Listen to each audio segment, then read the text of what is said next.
Hi hello friend, परत एकदा स्वागत आहे तुमचं आपल्या नवीन व्हिडिओमध्ये. कसे आहात तुम्ही? मस्त ना, असायलाच पाहिजे.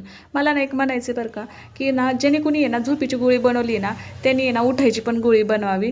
कारण ना आम्हाला झोपायचं काहीच प्रॉब्लेम नाही, फक्त उठायचाच प्रॉब्लेम आहे आणि त्याच्यामुळं आम्हाला अख्ख्या घरदाराच्या रोज शिव्या खावा लागतात.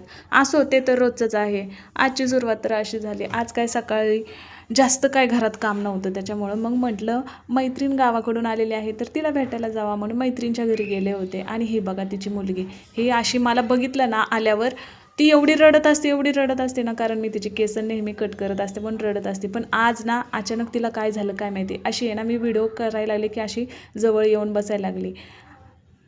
तिने ओळखलं होतं की माऊ काय आता केस कापणार नाही, त्याच्यामुळे अशी नखरे करत होती आणि मला म्हणत होती आपण बाहेर जाऊ. कारण सध्या ती गावाकडून आल्यामुळे तिला करमत नाही आणि तिच्या मम्मीला पण करमत नाही. त्याच्यामुळे तिची मजा चालली होती की माऊ आपण बाहेर जाऊ म्हणून. आज काय घरातलं मी शूट केलेलंच नाही, आज दिवसभर इकडे बाहेरच होते, त्याच्यामुळं आज थोडासा बाहेरचाच ब्लॉग घेतलेला आहे. मी तर आज चकितच आहे बरं का. ही पोरगी ना माझ्याकडे येत सुद्धा नसती बरं का. मला बघून ना एवढी घाबरत असते, एवढी रडत असते ना, आज कशी काय एवढी जवळ येऊन बसली तेच कळत नाही. सगळी जादू या मोबाईलची आहे बरं का. लहानांपासून मोठ्यांपर्यंत आवडणारा हा मोबाईल आहे आपला. परत भेटूया पुढच्या व्हिडिओमध्ये. आत्ता मैत्रीण गावाकडनं आली, त्याच्यामुळे तिच्यासोबत खूप साऱ्या गप्पा मारायच्या आहेत. माझं दुःख तिला सांगायचं आहे आणि तिचं दुःख मला ऐकून घ्यायचं आहे. तुमच्या इथं आहे का कोणी असं कार्टून? कमेंटमध्ये नक्की सांगा. परत भेटूया पुढच्या ब्लॉगमध्ये. तोपर्यंत बाय.